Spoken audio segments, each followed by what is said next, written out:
10 minute അധികാരത്തിലേറിയാൽ വെറും 10 minute കൊണ്ട് തീർക്കാവുന്ന പ്രശ്നമാണെന്ന് മുഖ്യമന്ത്രി വി.ഡി. സതീശൻ പ്രതിപക്ഷ നേതാവായിരുന്നപ്പോൾ പറഞ്ഞിട്ടുള്ളതുകൊണ്ട് ഈ സംഭവ വികാസങ്ങൾ ശ്രദ്ധയിൽപ്പെടുത്തുകയാണ്. മുനമ്പം ഭൂമി വഖഫ് സ്വത്തായി ഉമ്മീദ് പോർട്ടലിൽ രജിസ്റ്റർ ചെയ്തുകൊണ്ട് വഖഫ് ബോർഡ് വെല്ലുവിളിച്ചിരിക്കുന്നത് 610 കുടുംബങ്ങളെയോ ക്രൈസ്തവരെയോ മാത്രമല്ല, മതേതര കേരളത്തെയാണ്. ഇത്തരം കയ്യേറ്റങ്ങൾ മേലാൽ സാധ്യമല്ലാത്ത വിധം കേന്ദ്ര സർക്കാർ നിയമം ഭേദഗതി ചെയ്തിട്ടുണ്ട്.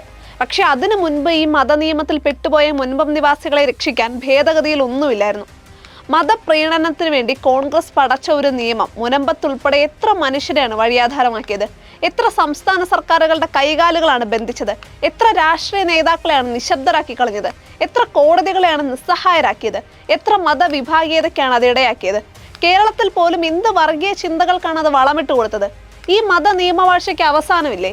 യഥാർത്ഥ മുതവല്ലിയായ, അതായത് കൈവശക്കാരനായ ഫാറൂഖ് കോളേജ് മുനമ്പത്തെ ഭൂമി വഖഫല്ലെന്ന് പ്രഖ്യാപിച്ചതിനാൽ വഖഫ് ബോർഡ് മുതവല്ലിയായി സ്വയം പ്രഖ്യാപിച്ചുകൊണ്ടാണ് ഉമ്മീദിൽ വസ്തു രജിസ്റ്റർ ചെയ്തിരിക്കുന്നത്. പ്രശ്നം പഠിക്കാൻ കഴിഞ്ഞ സർക്കാർ നിയോഗിച്ച ഉന്നതാധികാര സമിതിക്ക് മുന്നിലും മുനമ്പത്തേത് വഖഫ് ഭൂമിയാണെന്ന് ബോർഡ് അവകാശപ്പെട്ടിരുന്നു. ചുമ്മാ അങ്ങ് അവകാശപ്പെട്ടാൽ മതി, ഒരു രേഖയും വേണ്ട.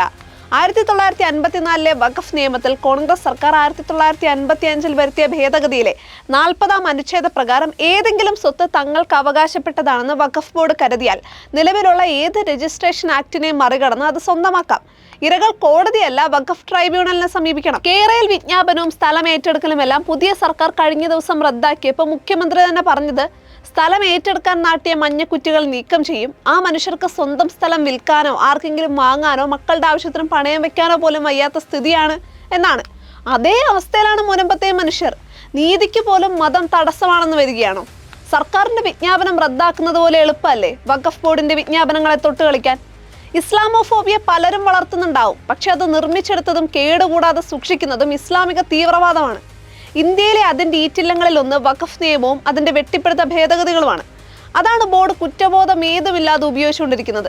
ലോകത്ത് ഒരു മതേതര ജനാധിപത്യ നിയമവ്യവസ്ഥയിലും സാധ്യമല്ലാത്ത വകുപ്പുകളുമായി ബോർഡ് ഇരുളിന്റെ മറവിലെത്തുമ്പോൾ മുനമ്പത്തുകാർ പേടിക്കാതിരിക്കോ? വഖഫിന്റെ ചെരുപ്പിനനുസരിച്ച് നീതിയുടെ കാലുകൾ വെട്ടിമുറിച്ചുകൊണ്ടേയിരിക്കുമ്പോൾ ഇരകളേക്കാൾ വലിയ നിസ്സഹായ അവസ്ഥയിലാണോ തങ്ങളെന്ന് പുതിയ സർക്കാർ ആത്മപരിശോധന നടത്തണം. വഖഫ് ബോർഡിന്റെ ഉമ്മീദ് വിജ്ഞാപനം റദ്ദാക്കി മുനമ്പത്തെ വഖഫ് കുറ്റികൾ പറിച്ച് അറബിക്കടലിലെറിയണം. അതുവരെ 10 മിനിറ്റ് വാഗ്ദാന മഴ നനഞ്ഞ ഇരകൾ മതേതരത്വത്തിന്റെ തിരകൾ എണ്ണി കടപ്പുറത്ത് തന്നെ ഉണ്ടാകും, എങ്ങോട്ടും പോവില്ല.